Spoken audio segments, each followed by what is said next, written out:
Tsunamis que suprimem nossos melhores sistemas de defesa. A escala de destruição foi absoluta. Vulcões que matam milhões. Não queira ser pego num desses fluxos. Você é simultaneamente queimado, sufocado e surrado até a morte. Terremotos que expõem os segredos internos do planeta. E doenças que levam a humanidade à extinção. Só uma olhada e o médico disse: você está com a peste bubônica. Mas quais catástrofes exerceram maior impacto? Vamos revelar os 10 maiores desastres naturais que mudaram o mundo.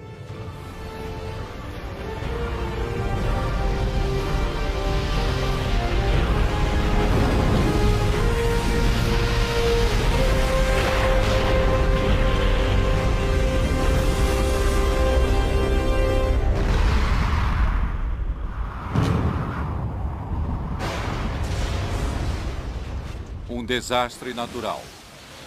Momento em que a força da natureza vai de encontro à humanidade com resultados trágicos.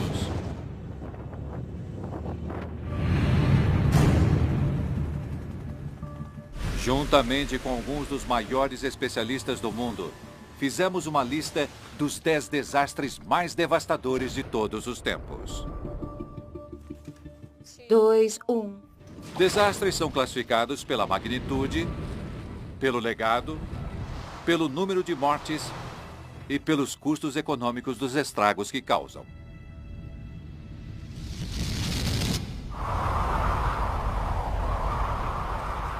O primeiro da lista é a implacável temporada de tornados de 2011, eleita sem dúvidas pela meteorologista Karen Kosiba. Primavera na região central dos Estados Unidos. Tornado no solo de Astola, Texas. Uma vasta região do Texas, as pradarias canadenses se transforma em corredor de passagem de tornados. Não pare, continue andando, saia já daqui. Esta parte do mundo está acostumada a ciclones, mas a manifestação de 2011 surpreende. Minha nossa! Dava para ouvir a casa se partindo, a madeira, as paredes. Minha esposa teve que se segurar em um dos canos para não ser tragada a escada abaixo. Olha! Destruição! Temporada de tornados nos Estados Unidos 2011. Registro dados de tornados há mais de 7 anos e não vi nada como a temporada de tornados de 2011. Especialistas em clima, como Karen, estão começando a entender como um tornado se forma.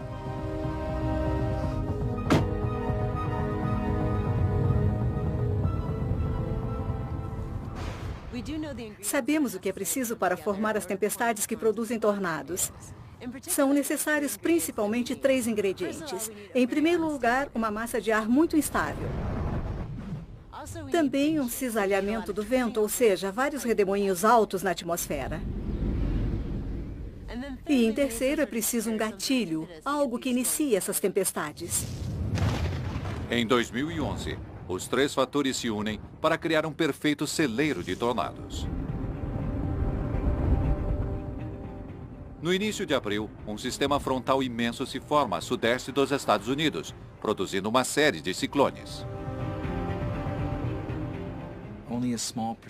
Uma pequena porcentagem era violenta, mas eram muitos.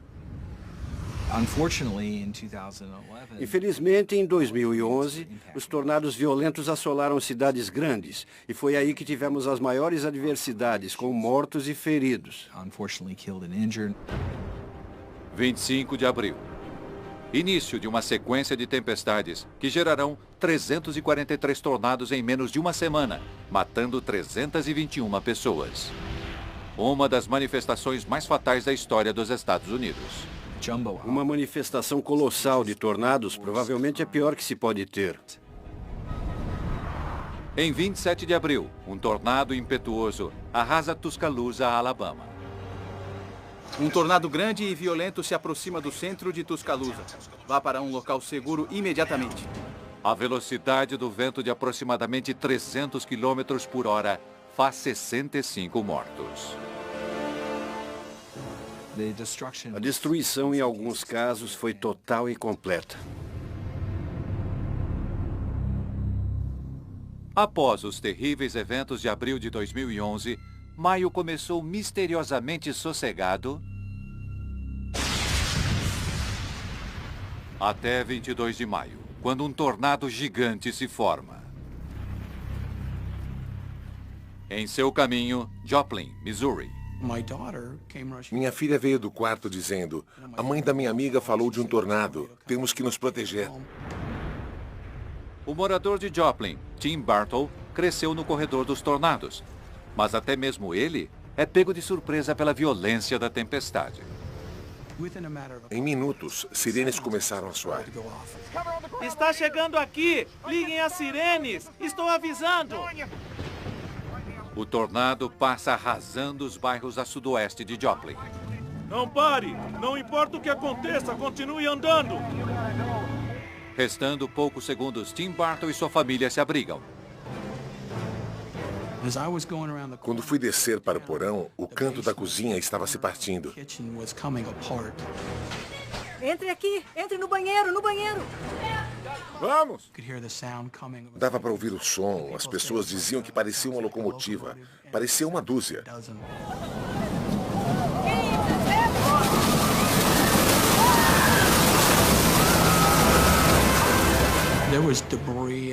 Entravam escombros, pedaços de madeira, lama, barro, chuva, vidro, pedras e tijolos pela porta. E passavam por nós. E aí percebi que o tornado estava bem em cima da gente. Dava para ouvir a casa se partindo.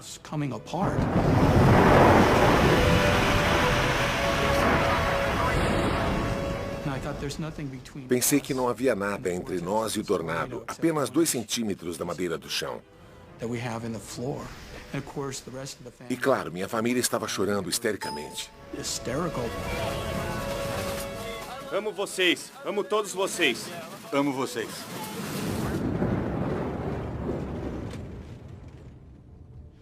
Intensos movimentos ascendentes levantam todo tipo de escombro, casas e carros, criando um ambiente muito perigoso, escuro e volátil. Os tornados são uma das forças da natureza mais devastadoras. O massacre causado pela ação direta de um tornado nível 5 está vivo na lembrança dos moradores de Joplin, Missouri.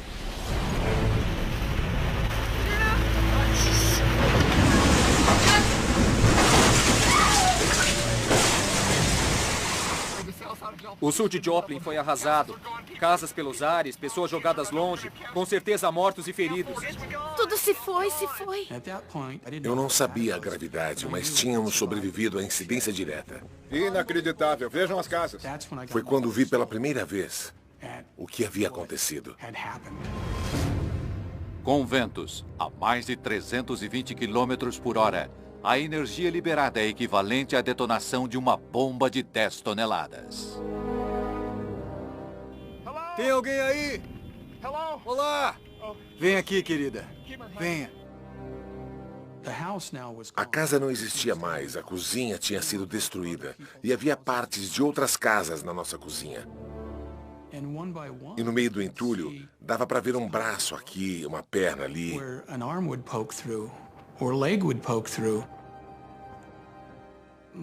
As famílias começaram a chorar. Deixando 158 mortos, o tornado de Joplin é o mais fatal dos registros modernos. E com mais de 2,8 bilhões de dólares em danos, também é o mais caro. Os 758 ciclones de abril foram o maior número registrado em um mês. Por essas razões, Karen Kosiba classifica a temporada de tornados de 2011 entre os 10 maiores desastres naturais. Além dos muitos tornados nos meses de abril e maio, tornados atingiram áreas habitadas e não era qualquer tornado, mas os tornados com as maiores velocidades de vento. São esses fatores que tornam essa temporada tão devastadora. Total de tornados, 1.691. Custo, 10 bilhões de dólares. Número de mortes, 550.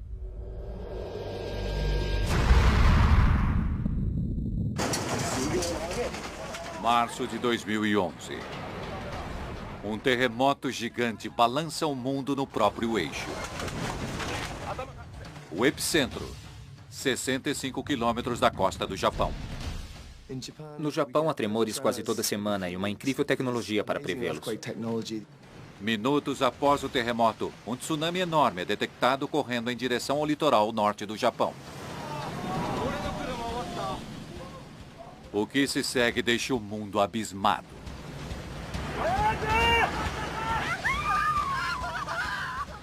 Destruição absoluta. Nenhum prédio ficou de pé. O terremoto e tsunami japoneses de 2011 foram os desastres naturais mais caros de todos os tempos, razão pela qual a engenheira costeira Alison Raby listou-os entre os 10. Terremoto e tsunami no Japão. O Japão tem um longo histórico com ondas grandes. A palavra tsunami significa em japonês onda de porto. E devido a esse histórico, o Japão tem um dos sistemas de proteção mais sofisticados do planeta. O Japão está localizado sobre 4 grandes placas tectônicas. Por isso a área é tão volátil geologicamente. E os japoneses são tão preparados para enfrentar essa ameaça. Então, o que deu errado em 2011? Os problemas começaram em 11 de março. Os sistemas de detecção de terremotos previram um enorme tremor de 7,2 graus.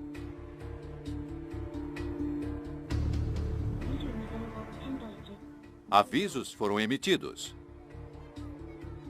Chris Alderson mora no Japão há 13 anos.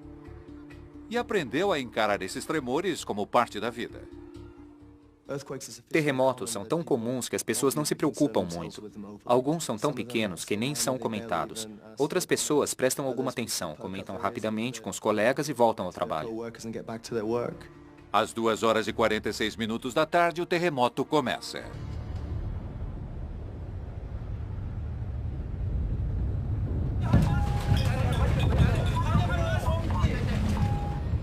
O tremor de 9 graus é 100 vezes mais forte que o previsto. Você espera que eles passem, como sempre, mas só cresceu em força e intensidade, de um modo nunca presenciado por ninguém. É o maior terremoto da história do Japão, um dos 5 mais fortes já registrados. O epicentro do terremoto está a 65 quilômetros da costa leste do Japão, onde 300 quilômetros da crosta terrestre sobem 5 metros. É um fenômeno sísmico conhecido como terremoto megatrust submarino. A força das ondas de choque é tão enorme que o Japão se move 2,5 metros e o eixo do planeta é deslocado em 18 centímetros. Apesar da magnitude do tremor, medidas de prevenção limitam o estrago.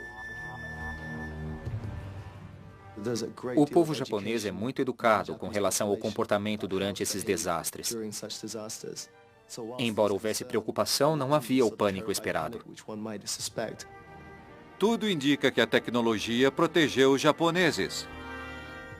Mas o terremoto é apenas a primeira fase do desastre duplo que enfrentariam naquele dia. O tremor origina um tsunami que se dirige ao litoral norte do Japão.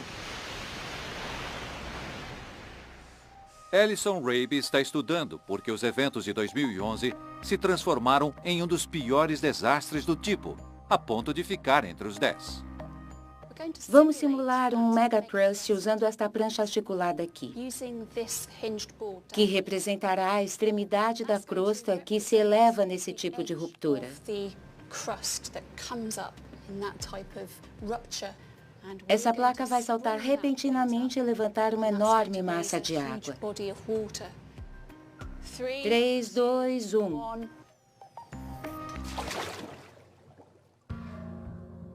A céu aberto, A onda inicial é relativamente pequena, apenas 1 metro de altura. Mas, ao se aproximar da praia em águas mais rasas, a velocidade diminui e a altura aumenta.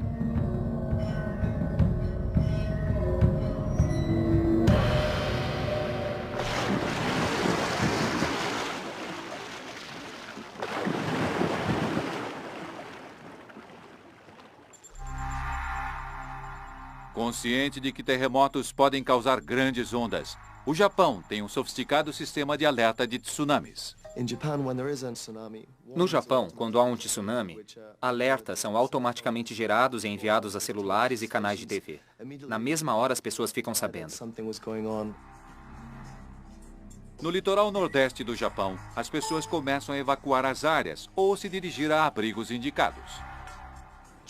O Japão tem uma das costas mais protegidas do mundo. Recriamos aqui algumas partes do litoral japonês. Rabe e sua equipe reconstruíram cidades específicas e suas defesas para analisar como receberam o tsunami. Começamos aqui na cidade de Kamaishi. Kamaishi possuía um porto de águas profundas e o quebra-mar mais profundo do mundo. Isso protegeu as muitas fábricas de aço e uma grande população. Mais ao sul temos o assentamento de Minami Sanriku. E aqui recriamos uma das estruturas verticais de evacuação. Havia placas claras indicando que subissem ali para escapar da onda por vir.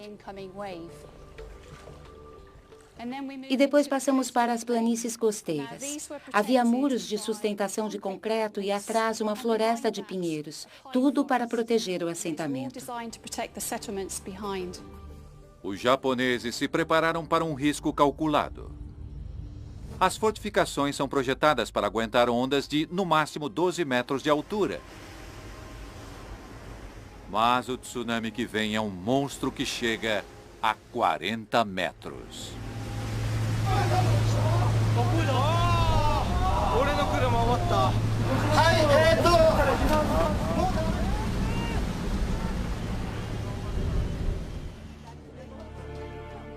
Em Tóquio, Chris Alderson está chocado com o que vê.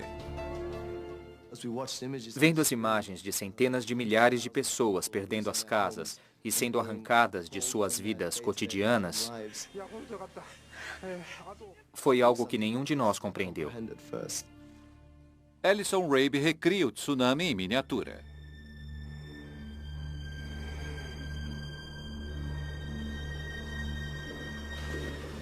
Comparando as imagens de cada cidade atingida pelo tsunami com as maquetes, essa demonstração ajuda a explicar por que as melhores defesas do planeta falharam tão drasticamente. Além das árvores não conseguirem segurar a onda, as toras se somaram aos escombros, tornando o tsunami ainda mais fatal.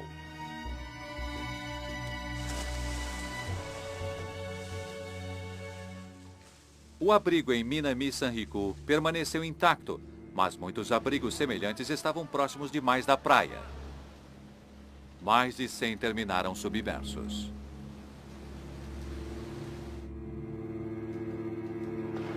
E após a passagem do tsunami, o avançado quebra-mar de Kamaishi se despedaçou.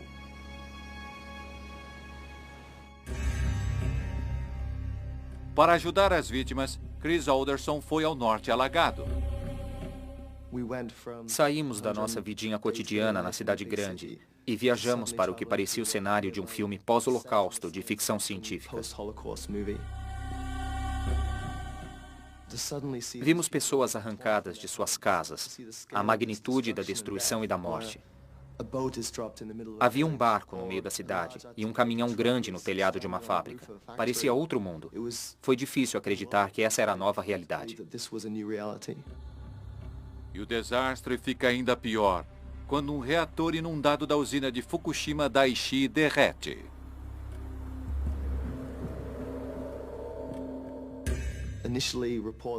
No início, os relatórios não eram confiáveis. Não tínhamos certeza do alcance da radiação, nem se a situação ia piorar ou ser controlada.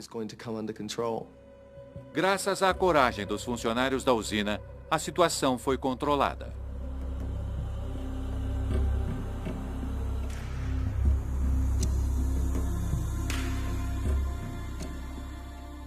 O tsunami gerou danos equivalentes a mais de 200 bilhões de dólares, tornando-se o mais caro de todos os tempos. A escala de destruição foi absoluta. Só havia militares nas ruínas, marcando com bandeiras os restos mortais de seres humanos, e com um X, os carros com corpos dentro. O cheiro de decomposição daquilo que o mar destruiu, peixes, restos mortais, estava forte no ar. É uma experiência para a qual você nunca está preparado. Para Alison Raby, não é somente o custo, mas é a forma como o tsunami expôs a fragilidade dos nossos mais sofisticados sistemas de proteção que coloca esse desastre entre os 10 maiores. O Japão supostamente era a nação mais preparada do mundo para sobreviver a um mega tsunami. No entanto, mesmo eles subestimaram o poder da onda. Por essa razão, acredito que esse evento seja um dos piores desastres naturais.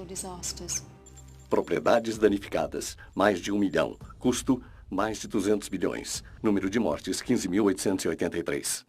1918. Um vírus, conhecido como gripe espanhola, se espalha rapidamente pelo globo,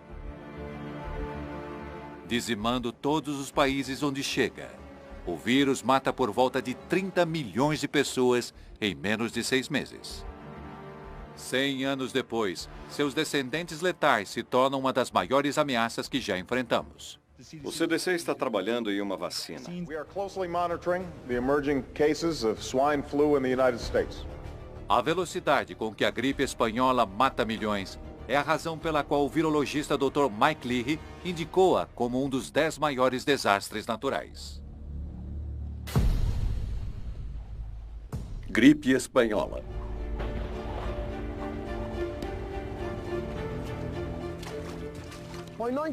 Em 1918, a Primeira Guerra Mundial estava chegando ao fim. Por 4 anos, o mundo se viu em um conflito centrado nos campos de batalha da Europa. Cerca de 9 milhões de soldados perderam a vida. Mas esses guerreiros estavam para enfrentar um inimigo bem mais mortal que qualquer adversário humano. Na primavera de 1918, um surto de influenza faz algumas vítimas registradas, mas em meio ao massacre dos combates, tais baixas não são prioridade. Sem que a linha de frente note, o vírus que causa a gripe está se tornando muito mais letal. No próximo surto da gripe, no inverno do mesmo ano, uma luz vermelha se acendeu. Mas desta vez era diferente.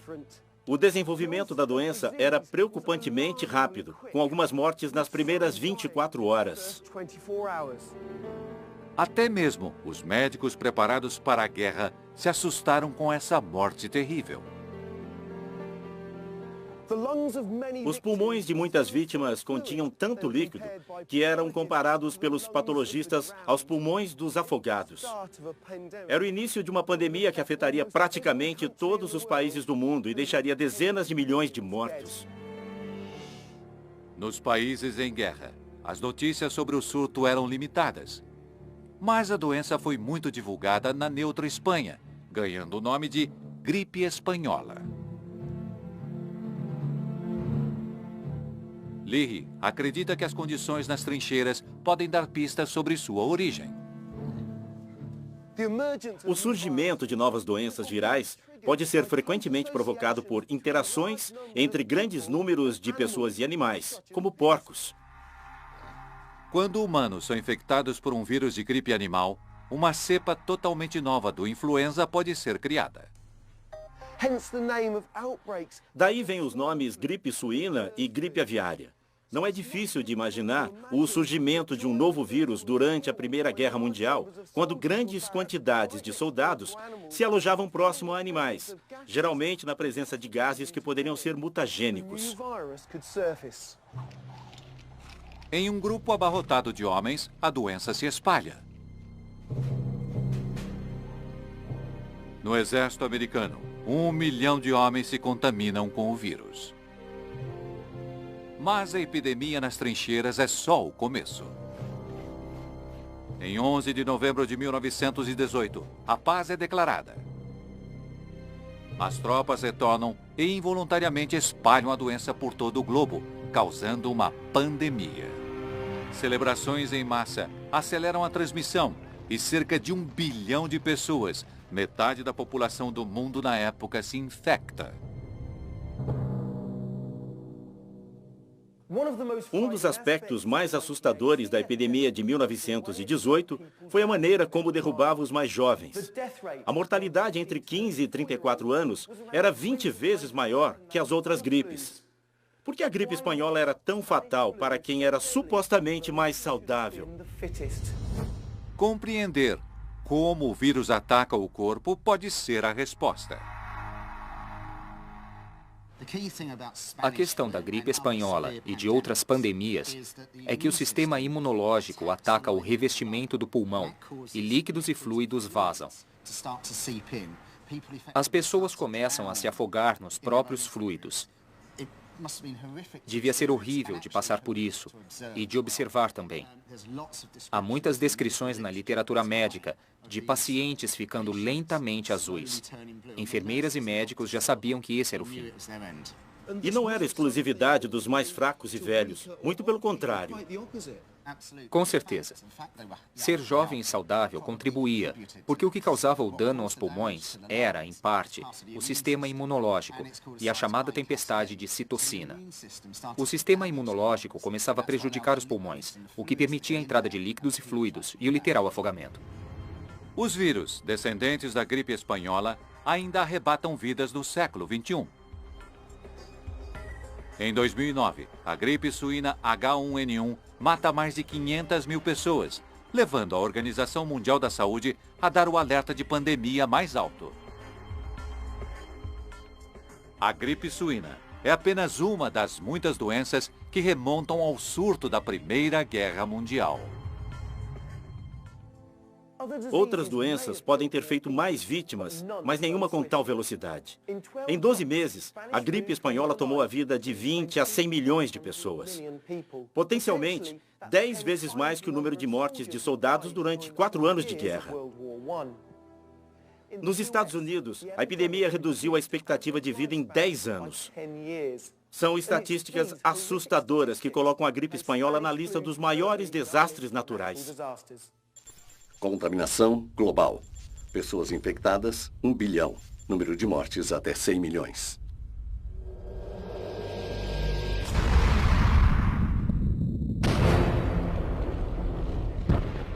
No verão de 1883, o vulcão indonésio Krakatoa está a cada dia mais agitado. Em breve explodirá em meio às águas num espetáculo terrível que garantirá seu status emblemático. O professor Nick Petford lista esse primeiro desastre global entre os 10 maiores devido ao curso dramático que leva ao nascimento da vulcanologia.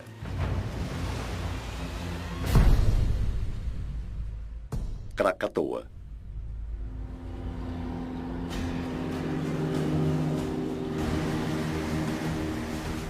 Petford viaja até onde se localizava o lendário Krakatoa.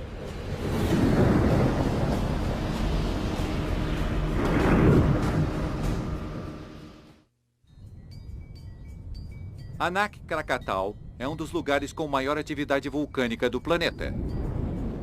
Aqui, uma grande placa tectônica é empurrada para debaixo de outra, levando à superfície a lava superquente.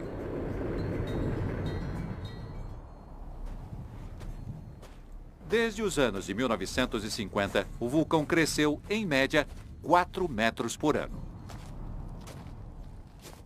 Anak Krakatau é um clássico vulcão em forma de cone com um pico.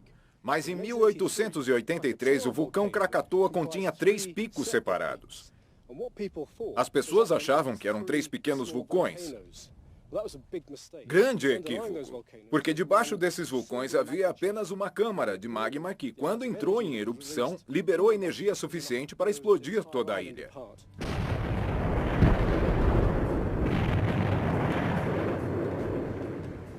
Na época, centenas de europeus viviam na região, comercializando as especiarias que cresciam nos férteis solos vulcânicos. Mas havia um holandês, Roger Verbeek, que era geólogo e passou o verão anterior à erupção de 1883 estudando as ilhas.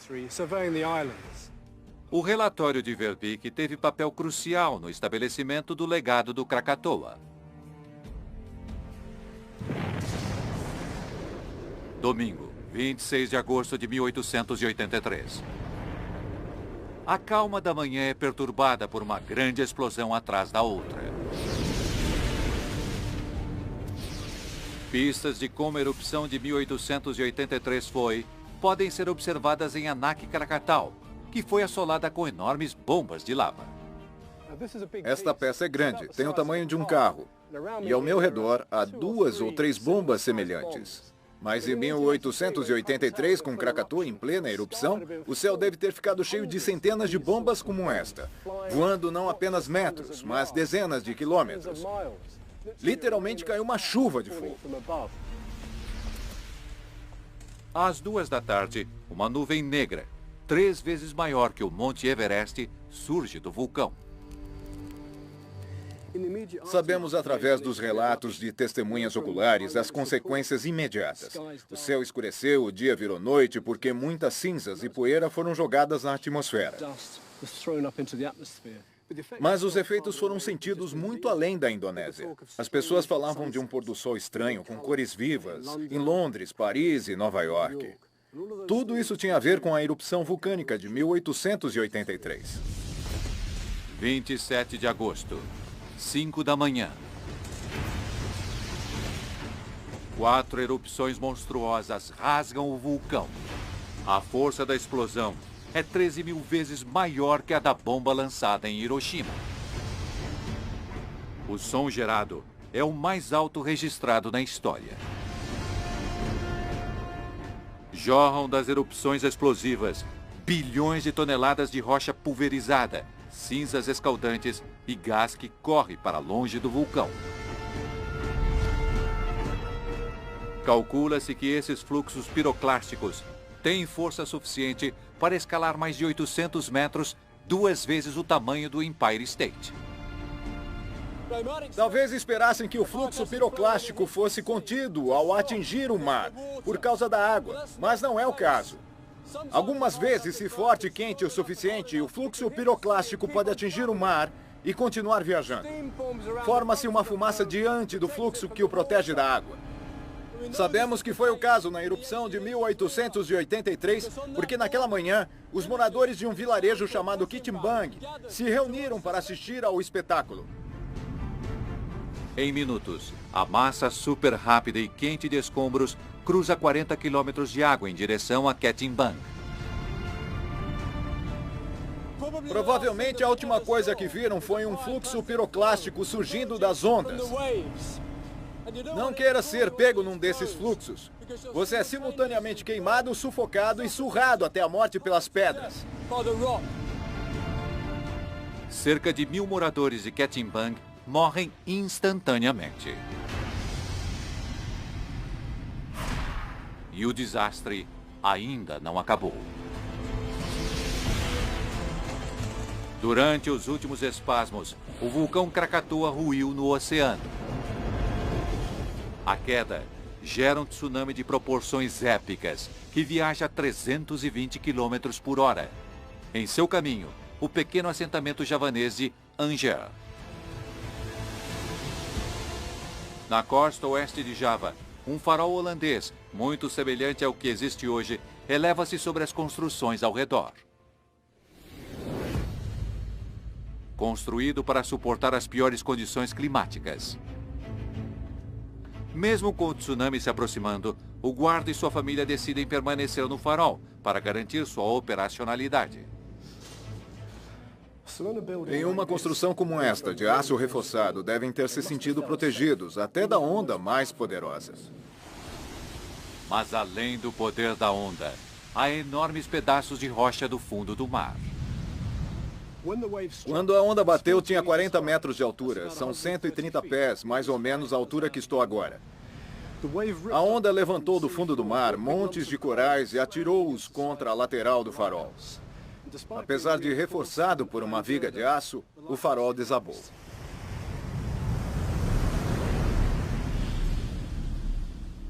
Esses tijolos são o que restou do desafortunado farol. Milagrosamente, o guarda do farol sobreviveu. Mas a esposa e a criança sucumbiram na água, junto com dezenas de milhares de pessoas. É o tsunami criado por um vulcão mais destrutivo da história. No pôr do sol de 27 de agosto de 1883, o Krakatoa não existe mais. O vulcão explodiu e se extinguiu.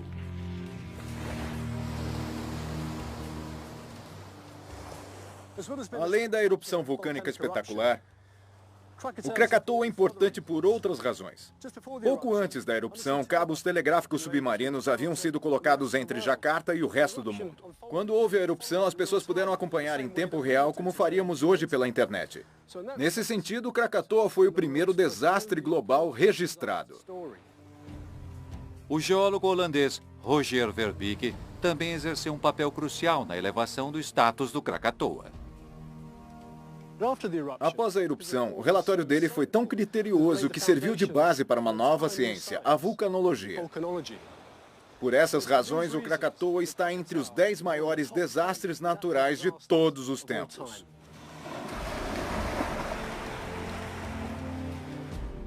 Altura da nuvem de cinzas, 80 quilômetros. Força da explosão, 195 megatons de TNT. Número de mortes, mais de 36 mil. Em 24 de agosto de 2005, uma tempestade tropical se forma sobre as Bahamas. 5 dias depois, deixará a cidade de Nova Orleans em ruínas. Tudo se foi em um piscar de olhos. Uma sucessão de eventos naturais e erros humanos conspirarão para fazer do furacão Katrina o mais dispendioso do mundo. Tudo se foi. Por essas razões, o meteorologista Tim Marshall acredita que esse desastre deve estar entre os 10 maiores. Furacão Katrina.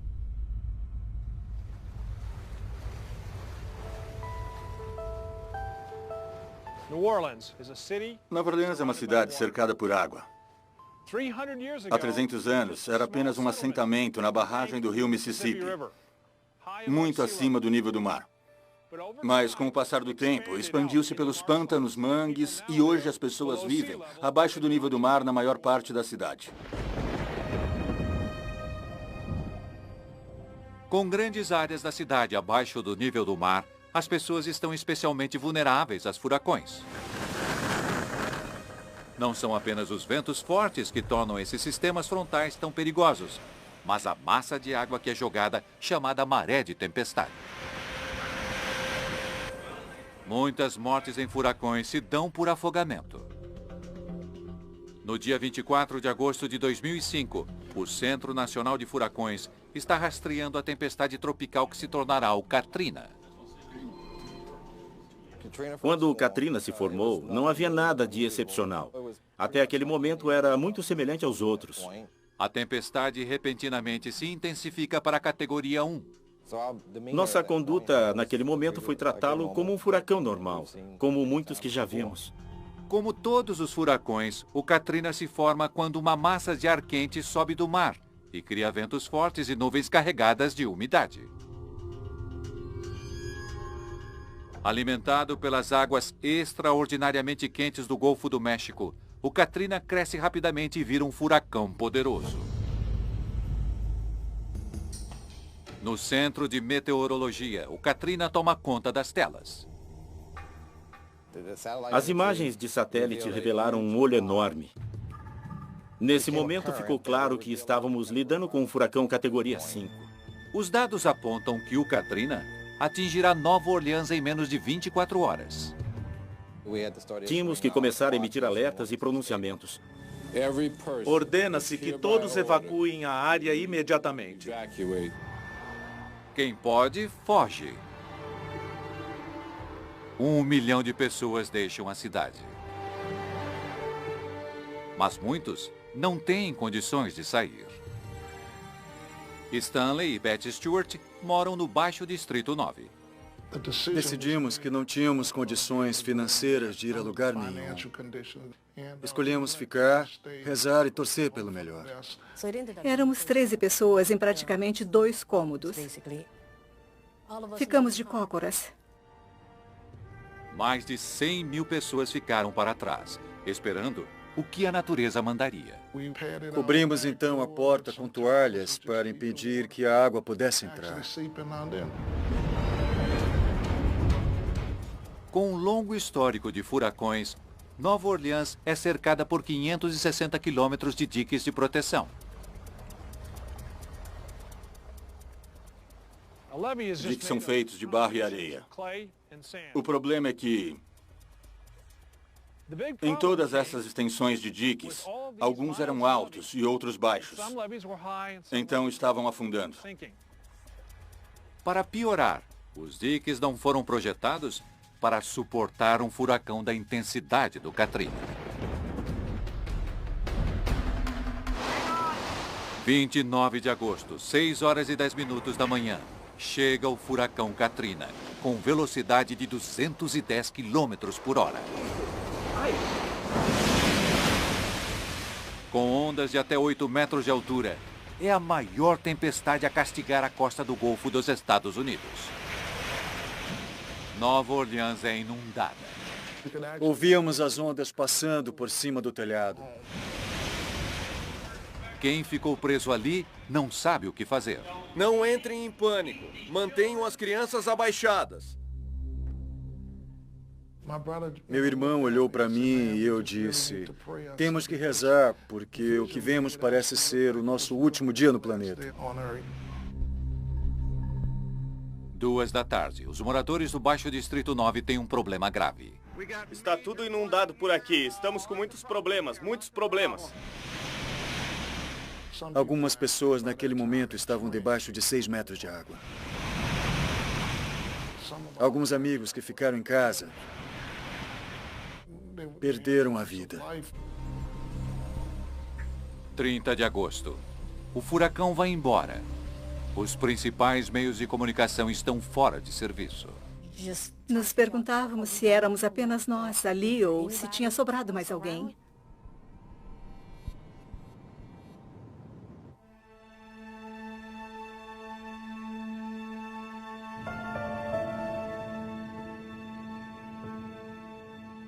Com a maior parte de Nova Orleans debaixo d'água, os serviços de emergência ficam perdidos. Conseguiram nos passar por rádio. O dique do canal da Rua 17 estourou e a água até o telhado das casas em Lakeville. Minha vida mudou naquela hora. Todo mundo entendeu que a situação era completamente nova. A cidade estava inundada. Chris e seus colegas enfrentam um desastre de proporções épicas. Por todo lado, havia corpos flutuando. Faltou médico legista para tantos mortos.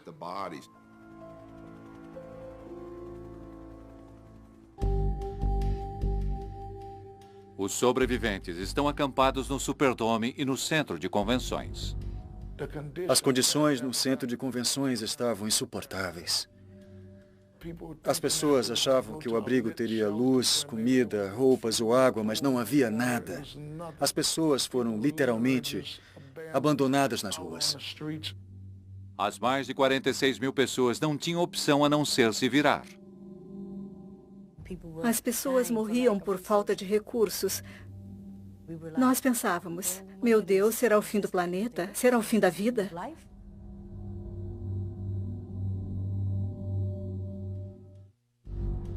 O fracasso das autoridades em resgatar e evacuar a área maximizou ainda mais o desastre. O que pegou todo mundo de surpresa foi a inundação. Ninguém esperava que 80% da cidade ficasse debaixo d'água. Passada quase uma década, 1 em cada 5 moradores ainda não retornou. E grandes áreas da cidade permanecem em ruínas. Estou passando pelo Baixo Distrito 9, uma das áreas mais violentamente afetadas pelo furacão Katrina. As pessoas não voltaram para a maioria das casas. Foram abandonadas e estão se deteriorando. É triste porque um bairro inteiro sumiu. Vai levar uma geração ou mais para reconstruir essa região. 2 semanas após o Katrina submergir Nova Orleans, o presidente George Bush se desculpou pela falha na administração das consequências do desastre. Katrina exposed serious problems in our response capability at all levels of government. And to the extent that the federal government didn't fully do its job right, I take responsibility. O impacto do erro humano é a razão pela qual Tim Marshall coloca esse desastre entre os 10 maiores. O furacão Katrina foi um desastre natural, mas que foi maximizado pelos efeitos do homem. O que aconteceu no Katrina chamou nossa atenção. Hoje os diques são mais altos e talvez até mais resistentes, mas esse desastre pode e vai acontecer novamente. Inundação de Nova Orleans, 80%. Custo, 108 bilhões. Número de mortes, mais de 1.700.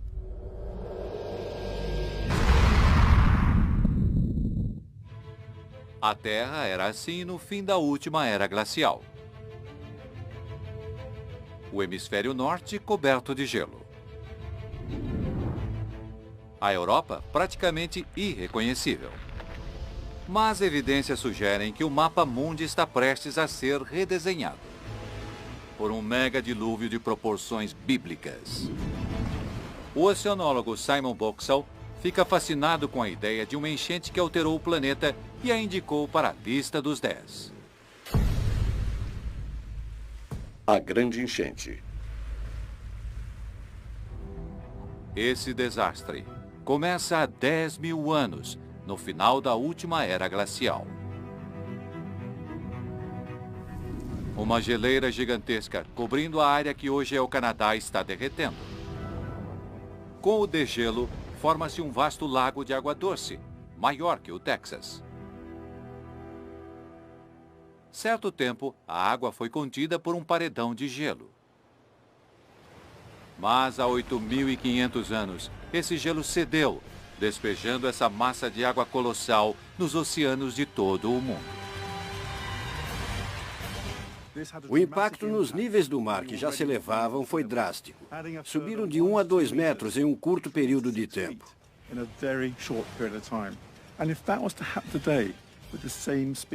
Se isso acontecesse hoje, na mesma velocidade, devastaria Londres, Nova York. Na verdade, impactaria todas as nações litorâneas do mundo.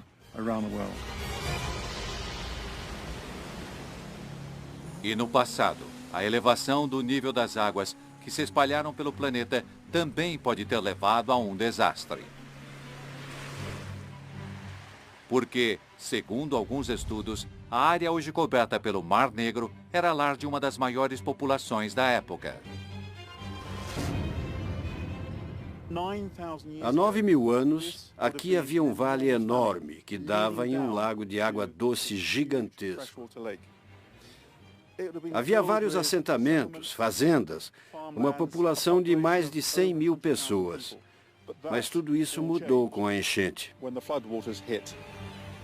O Mediterrâneo começa a transbordar por causa da mega enchente e inunda a região, transformando uma terra fértil em um mar de água salgada.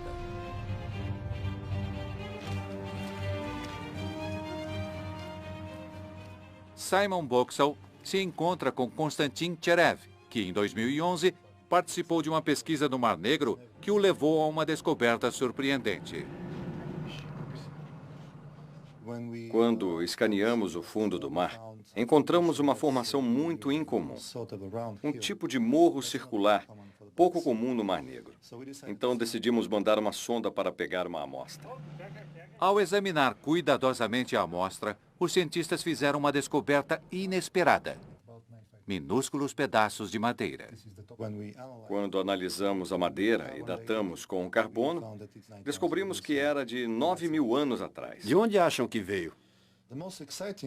O cenário mais empolgante é que esse morro submerso seja um assentamento humano, porque o tamanho, o formato e a altura batem exatamente com os assentamentos de terra encontrados em todo o leste europeu.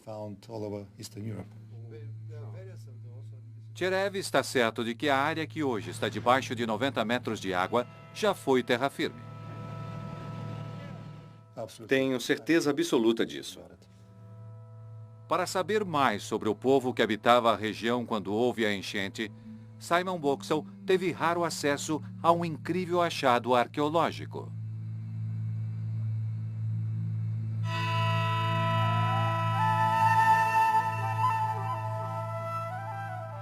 Foram desenterrados de um cemitério vizinho de 6.000 anos atrás mais de 200 esqueletos, junto com um espetacular tesouro em ouro.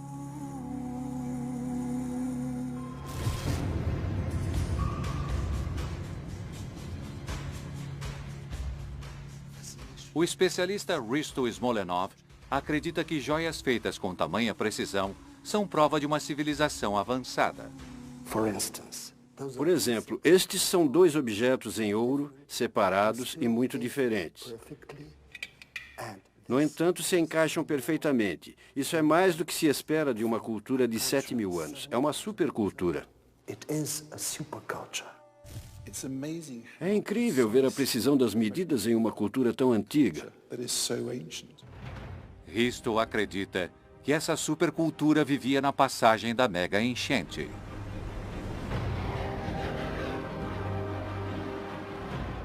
E acredita ainda que o êxodo desse povo teve um papel crucial no desenvolvimento da civilização ocidental. Acho que a migração dessa supercultura, devido aos eventos catastróficos que ocorreram, é responsável por uma migração do conhecimento também. Se Smolenov estiver certo, é possível que a dispersão dessa antiga civilização tenha plantado a semente das culturas egípcias e grega, que se desenvolveram 2.000 anos depois. Simon Boxall está convencido do efeito profundo que essa mega enchente teve na humanidade. Essa enchente dispersou uma civilização prolífica, provavelmente uma das primeiras que conhecemos. Mas essa enchente pode ter catalisado nossa civilização moderna. Por essa razão, acredito que essa enchente do passado mereça estar entre os 10 maiores desastres naturais do mundo. Volume de água, 10 milhões de quilômetros cúbicos. Elevação do nível do mar, 1,5 metro. Pessoas desalojadas, quase 150.000. 1906. São Francisco é a maior e mais poderosa cidade da costa oeste dos Estados Unidos. Mas esses habitantes não sabem que estão vivendo sobre uma bomba relógio. Tudo está prestes a mudar com um grande tremor.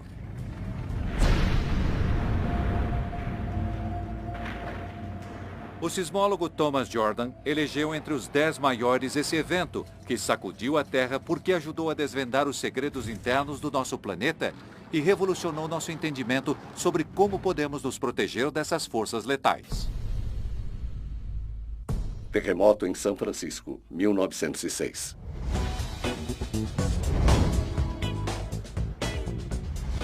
Dias de hoje em São Francisco. As famosas ruas em zigue-zague são uma pista de quão geologicamente ativa é a região. As ladeiras em São Francisco e pela Baía de São Francisco nos fazem lembrar que as forças que dão origem a elas são as mesmas que deram origem ao terremoto de 1906.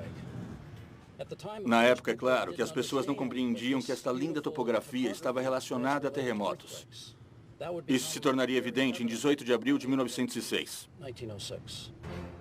Na noite de 17 de abril, o famoso tenor Enrico Caruso se apresenta na Ópera de São Francisco. Em poucas horas, a cidade orgulhosa se transformará em uma área de desastre. Às 5 da manhã estava tudo calmo. E de repente, às 5h12, veio o terremoto. Um terremoto de 7,8 graus sacode a cidade. As ruas se racham e as pessoas entram em pânico. As pessoas perceberam que era um terremoto, mas poucos compreendiam de onde vinha. E o que aconteceria em seguida. Prédios que não foram projetados para suportar terremotos desabam.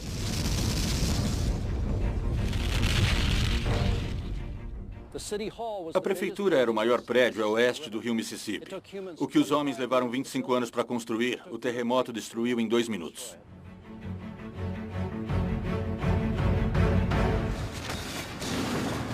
Os moradores não têm que lidar apenas com a destruição de suas casas. Os tremores racham encanamentos de gás. Basta uma faísca para incendiar tudo.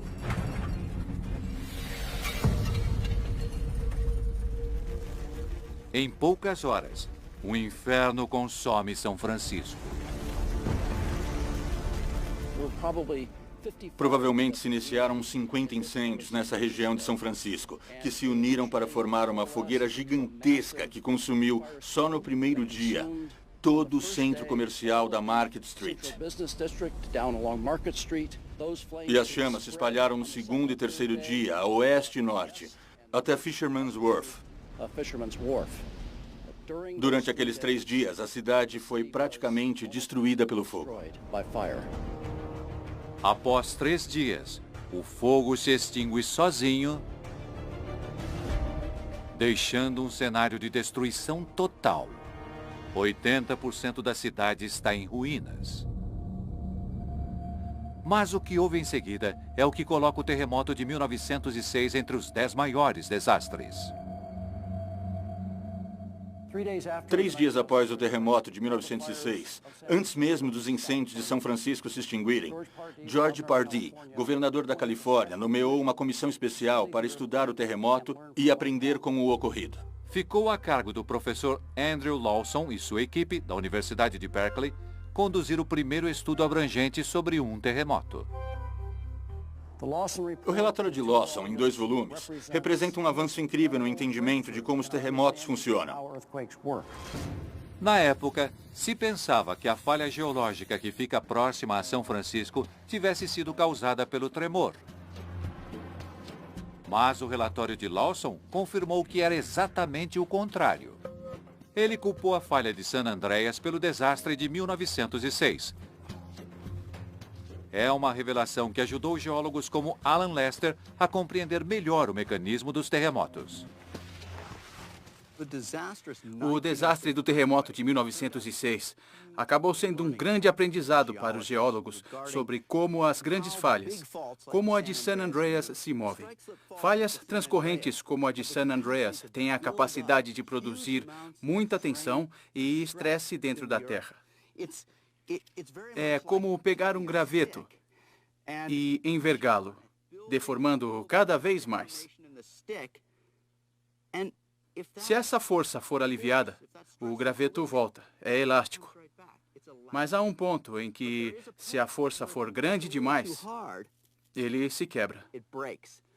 Foi o que ocorreu em 1906 e com a maioria dos grandes terremotos que ocorreram na região de San Andreas.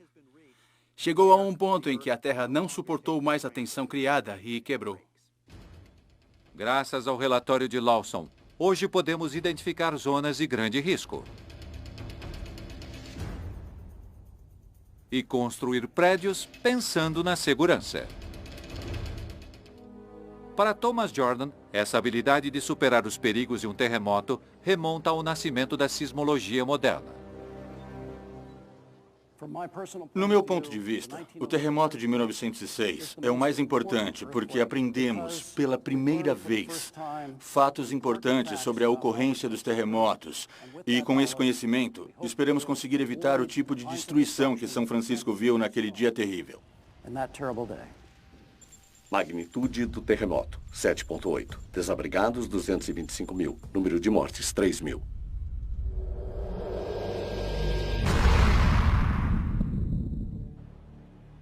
7 de junho de 1783. Por semanas, um estrondo soando das profundezas da terra perturbou a paz do interior da Islândia. Em 24 horas, a terra se rasgará e se transformará em um inferno. É o início de um cataclisma tóxico que tragará o hemisfério norte, fazendo inúmeras vítimas da Europa à Ásia.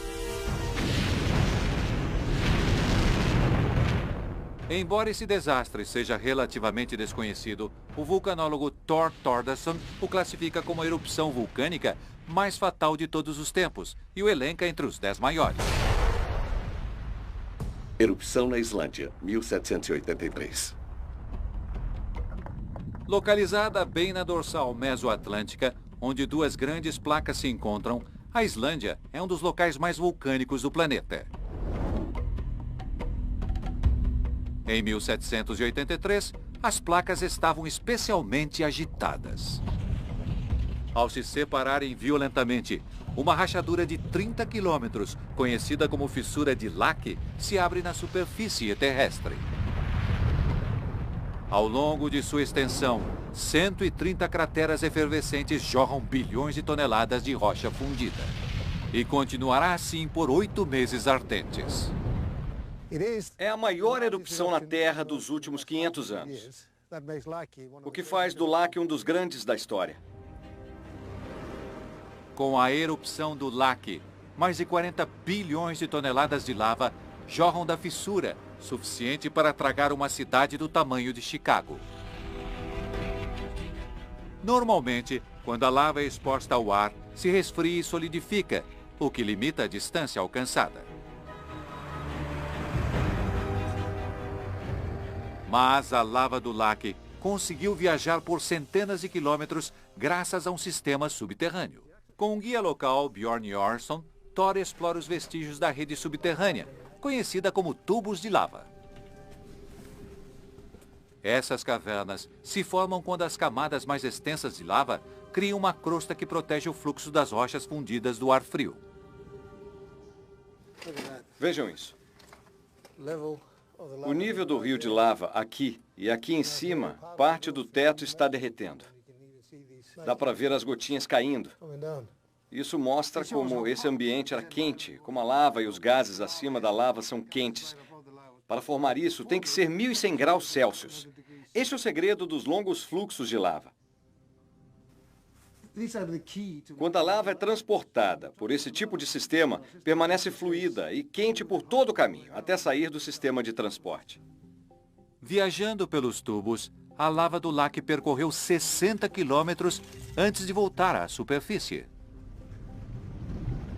No total, as rochas fundidas arrasaram 20 vilarejos.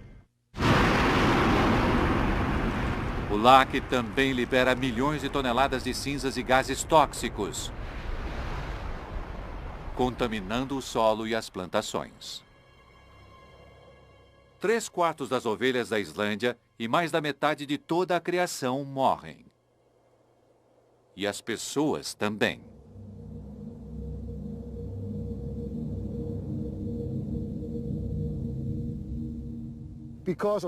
Devido à fome e às doenças, 21% da população da Islândia sucumbiu em consequência da erupção do Lake. Mas a erupção do Lake teria um efeito ainda mais desastroso no resto do mundo.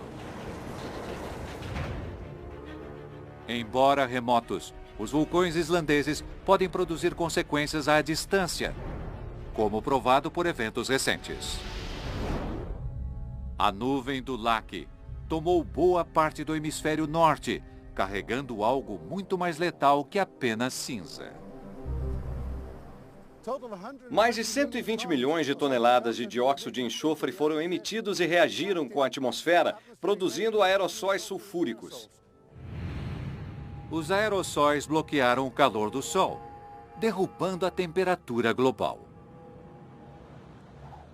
Na Europa, o frio levou à escassez insuportável de alimentos.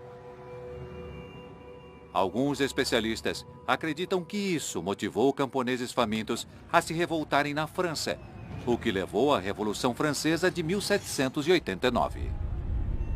Do outro lado do Atlântico, as temperaturas também caem drasticamente. Na fronteira leste dos Estados Unidos, o inverno de 1783 e 84 é o mais longo e severo já registrado. Fez tanto frio que as pessoas viram gelo no rio Mississippi. A influência nociva do lac no clima bagunçou o ciclo das monções, levando a um colapso generalizado das safras. 1/6 da população do Egito e muitos por toda a Índia e norte da África morreram de fome. No total, o lac deve ter causado a morte de mais de 2 milhões de pessoas em 1783. Apesar da localização remota, o lac exerceu um grande impacto em todo o planeta. Alterou o clima global e causou fome mortal até na África e na Ásia. O impacto na natureza, na atmosfera, no clima, nas pessoas e na história, na minha opinião, torna esse um dos desastres naturais mais importantes. Duração da erupção, 8 meses. Lava lançada, 42 bilhões de toneladas. Número de mortes, mais de 2 milhões.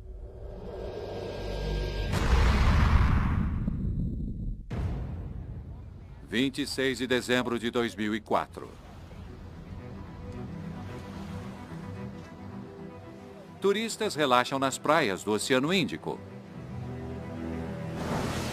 Em apenas 3 horas, a vida de centenas de milhares de pessoas será extinguida. Entre! Pelo tsunami mais mortal já visto. Esse é o desastre que o especialista em tsunami, José Borrero, escolheu para os 10 maiores. Terremoto e tsunami do Oceano Índico. Eu estou em Banda Aceh, extremo norte da ilha de Sumatra, que dá para o Oceano Índico. Este lugar sofreu um dos piores tsunamis da história da humanidade. O Oceano Índico banha a Ásia, a África e a Austrália. Em dezembro de 2004, milhões de pessoas curtem o Natal nessas praias, incluindo Steve Gill, a esposa Heather e a enteada Charlotte, que estão de férias na Tailândia. Nós havíamos programado de fazer uma ceia de Natal tradicional. Era tudo novo, acolhedor. Chegava a ser rudimentar e muito tranquilo. Idílico, eu diria. Na cidade indonésia de Banda Aceh, o morador Ed Kenslow visita amigos e famílias.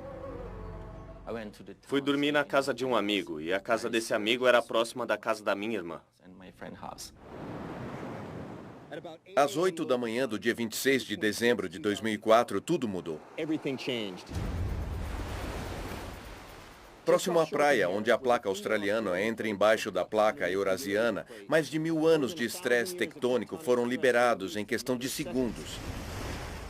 O terremoto tem magnitude de 9,1. O terceiro maior já registrado. A placa eurasiana sobe 20 metros, deslocando bilhões de toneladas de água.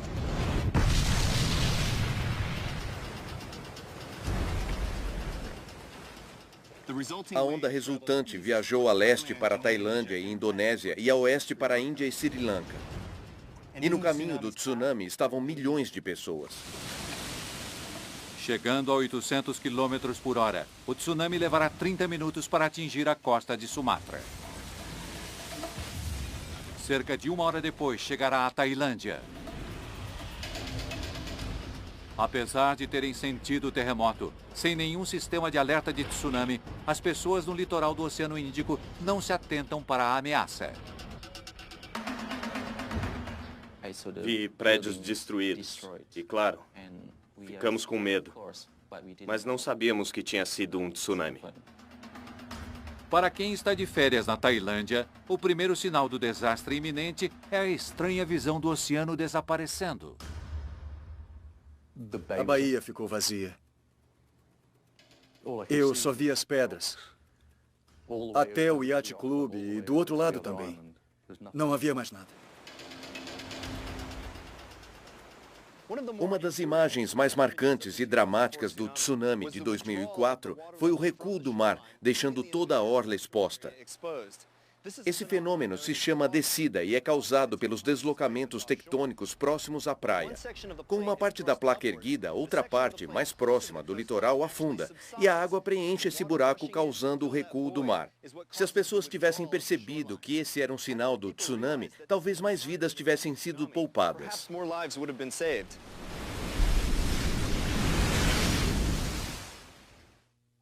Nessa hora, as pessoas deveriam ter começado a correr. Mas a visão curiosa atrai as pessoas à praia. Era bizarro, mas fascinante. Cheguei a sair rapidamente para olhar, mas lá fora pensei, isso não está certo. Está errado. Não sei exatamente como, mas está errado. Quando muitos resolveram reagir, era tarde demais. Eu, minha esposa e minha enteada conversamos sobre o que fazer, mas basicamente não conseguimos realizar. Às 8h15 da manhã, o tsunami atinge o norte de Sumatra. A cidade de Banda Aceh, lar de mais de 250 mil pessoas, vivencia toda a sua força. Estou no centro comercial de Banda Aceh e foi desta esquina que algumas das imagens mais dramáticas do tsunami foram feitas. Na rua atrás de mim, o tsunami vem subindo, formando um canal entre os prédios. Vendo o vídeo, vemos que o tsunami avança devagar. Por isso as pessoas conseguem escapar simplesmente correndo ou andando. Mas essa região de Banda Aceh é muito distante do oceano e as pessoas não sabiam o que fazer. A profundidade e velocidade aumentam tanto que o único jeito é subir em algum lugar. E foi isso que esse cinegrafista amador fez. Ele subiu aqui.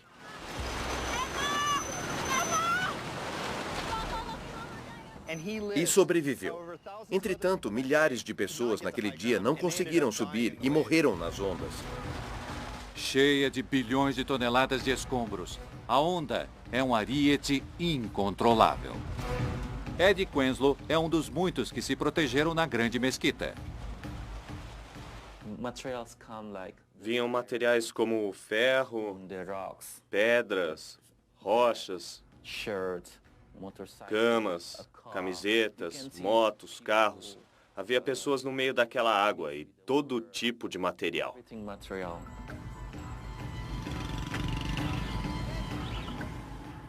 A onda do tsunami passou por aqui. Esses prédios são construções fortes de concreto. Muitos não foram derrubados pelo tsunami, mas a água correu por eles, entre eles, e na verdade formou-se um canal, aumentando a velocidade e profundidade. As águas aqui não passaram do primeiro andar. Não passaram de 2,5 metros, 3. Muitos conseguiram escapar apenas subindo para o segundo andar, como o cinegrafista fez na esquina. Eu pensava, vou morrer. E vi que muita gente precisava de ajuda. Mas eu não podia ajudar, porque era gente demais. Eu vi muitos bebês. Claro que precisavam de ajuda. Às vezes eu pegava e colocava no alto. Não sabia onde pôr, não havia lugar, estava tudo inundado. Era água por toda parte. 30 minutos após atingir Banda Aceh, o tsunami devasta a ilha tailandesa de Phuket. Entre! O bangalô de Steve Gill está bem no caminho. Acho que paramos de falar quando ouvimos o bramido do mar. Não dava para ver ainda. Só vimos a onda quando olhamos para o corredor entre os dois prédios. Estava viajando a uma velocidade estimada de 300 a 500 km por hora.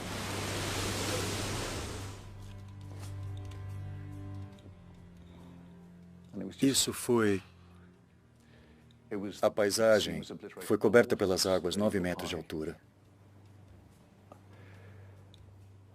Naquele momento não havia o que fazer. Nada. Lembro de ser atingido pelas águas. Para falar a verdade, eu não tinha nenhuma esperança de sair dessa. Era o fim de tudo. Era tamanho poder que não há espaço para um plano de fuga.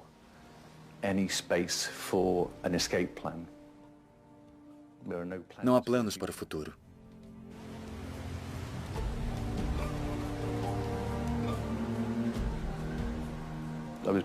Eu fui encontrado, parado,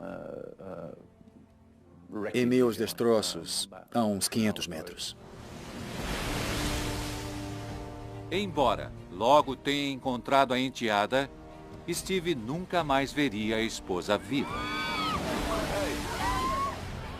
Nos 20 minutos seguintes, 3 ondas gigantes de até 10 metros vão de encontro ao pequeno resort.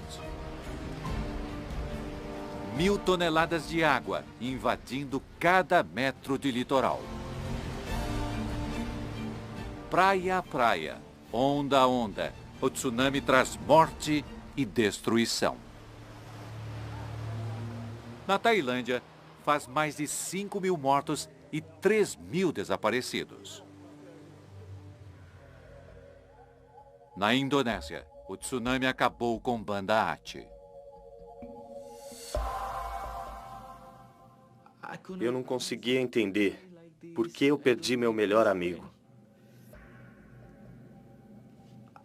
Eu fiquei pensando, por que Deus não me levou no lugar dele? E minha tia também. Não encontramos os corpos deles. Meu primo, muitos primos faleceram e não encontramos os corpos. No total, as ondas atingiram 14 países do Oceano Índico, fazendo vítimas até mesmo na África. O número de mortes final fará do tsunami de 2004 o mais letal de todos.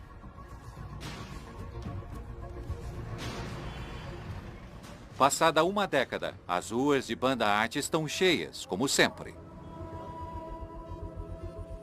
E lições foram aprendidas. Prédios como este foram construídos por toda a região para servir de refúgio seguro caso surja outra onda assassina. Para José Borrero, são uma lembrança poderosa da razão pela qual ele considera esse desastre um dos piores de todos.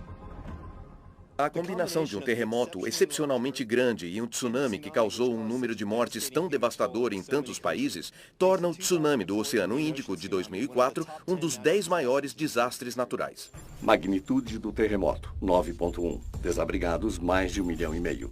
Número de mortes, mais de 220 mil.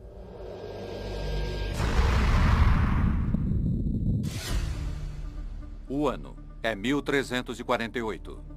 Por todo o mundo, as pessoas contraem uma estranha doença. Morre tanta gente que a população da Terra fica próxima da extinção. É um assassino ancestral que até hoje pode atacar sem aviso prévio. Eu não podia mexer um dedo. Não conseguia comer, beber, mexer o globo ocular, nem piscar. A historiadora Susannah Lipscomb elegeu a calamidade apocalíptica da peste negra como o maior dos 10 desastres naturais. A peste negra.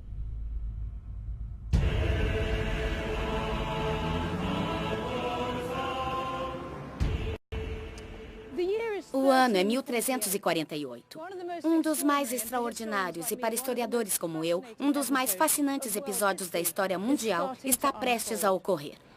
Comenta-se por toda a Europa medieval que pessoas estão morrendo de uma praga estranha.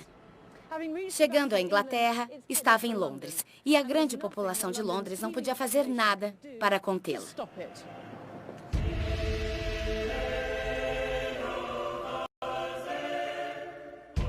Estranhas protuberâncias negras aparecem no pescoço e virilha das vítimas, chamados bubões. Daí o nome peste bubônica. Em 10 dias de desenvolvimento dos sintomas, mais da metade dos infectados tem uma morte agonizante.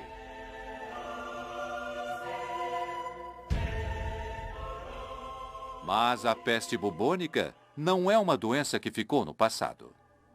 Foi o que John Toll descobriu quando desenvolveu sintomas estranhos na viagem de férias para Nova York.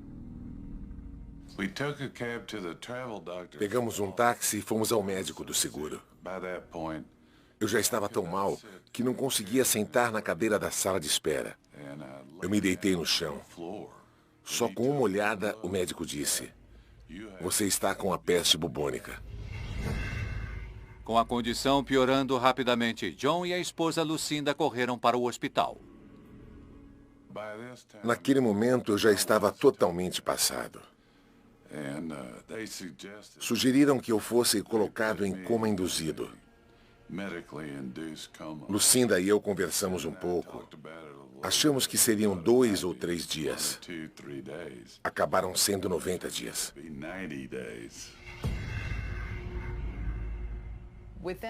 Quando ele estava 2 dias em coma, as extremidades dele começaram a ficar pretas, mãos e pés. Hoje, no Ocidente, as chances de pegar a chamada peste negra são mínimas. Mas no século XIV, as condições eram perfeitas para a peste se espalhar rapidamente. A população mundial se expandiu drasticamente nos séculos passados. Londres passou de uma população de 15 mil no século XII para 80 mil nos anos de 1300. E todo mundo apinhado entre o rio e as antigas muralhas romanas. Londres estava mais populosa do que nunca. Condição ideal para o surgimento de uma epidemia. As condições eram péssimas. Sem um sistema de esgoto, dejetos humanos e animais corriam pelas ruas como um rio. Apesar da sujeira, a Londres medieval é um próspero centro internacional de comércio como hoje. Isso aqui parece totalmente moderno, mas o comércio faz parte de Londres desde a era medieval. A cidade era lotada, era um centro comercial.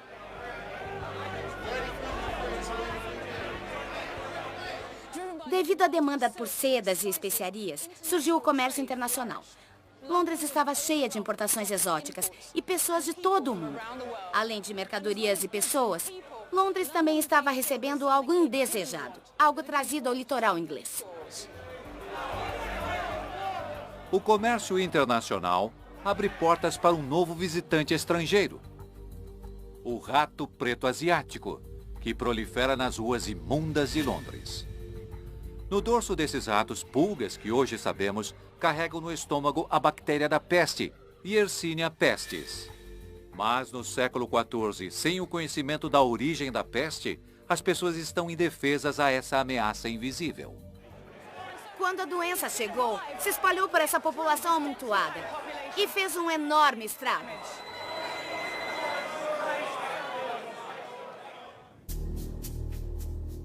Embora pouco comum, ratos com pulgas infectadas ainda são encontrados em regiões dos Estados Unidos. Vivemos num sítio de 2 hectares na zona rural. E deve ter centenas de roedores nesses 2 hectares. 1/3 deles pode ter a peste. Basta uma picada de pulga infectada. O sistema imunológico de John não tem como impedir a reprodução da bactéria. Com John ainda em coma, Lucinda tem que tomar uma decisão de vida ou morte.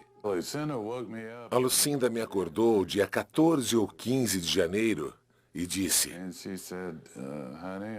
"Querido, eu te amo. Hoje é dia 15 de janeiro e suas pernas foram amputadas." Se eu não tivesse permitido, acho que John não estaria vivo. E eu estava determinada a fazer tudo o que estivesse ao meu alcance para que ele vivesse. Então foi muito, muito difícil e horrível. Mas tomei a decisão e autorizei que amputassem as pernas dele. Embora a ciência tenha evoluído muito no combate à peste, John Toll é a prova de que essa doença ainda pode causar efeitos terríveis. Na Europa do século XIV, só resta enterrar os mortos. A exumação de vítimas da peste indica a terrível velocidade com que a doença mata assim que transpõe as muralhas da cidade. Este é o esqueleto de uma vítima da peste do século XIV? Sim, é. É uma mulher e foi encontrada no cemitério de East Smithfield. Imagino que ela seja uma entre muitos. Sim, só nesse local encontramos 600. Mas acreditamos que vários milhares foram enterrados. Foi uma alta e rápida mortalidade. Na Inglaterra, mais de 1/4 de toda a população sucumbe à peste negra. Com um número tão elevado de mortes, como fizeram com tantos cadáveres? Em catástrofes como essa, imaginamos as pessoas sendo amontoadas em grandes covas, enterradas aleatoriamente. Mas o interessante de East Smithfield é que as pessoas foram acomodadas de modo muito organizado e cuidadoso. Tentaram seguir o padrão do sepultamento cristão. Tentaram manter certo grau de normalidade durante o terrível epicentro da catástrofe. Quando a peste negra se abrandou, havia matado 1 em cada 3 europeus, o equivalente a mais de 240 milhões hoje em dia. O número de mortes, o custo e o legado desse desastre não têm precedentes. A peste negra foi o desastre mais profundo que a humanidade já enfrentou. Os sintomas eram terríveis e degradantes. A doença causava medo e humilhação. E era repentina e letal. Número de mortes, 200 milhões. Foi a pandemia mais grave e o pior desastre natural que a humanidade viveu. Não é à toa que ainda nos choca 700 anos depois. Os 10 maiores desastres naturais têm pouco em comum. São meteorológicos, biológicos, geológicos. Atingiram todos os continentes e causaram terror inimaginável. Ninguém em lugar algum está a salvo, mas ainda estamos aqui. Nós somos os sobreviventes, uma espécie inigualavelmente adaptável. Mas temos que ouvir os alertas da história e nos preparar para os desastres futuros, porque eles voltarão a acontecer.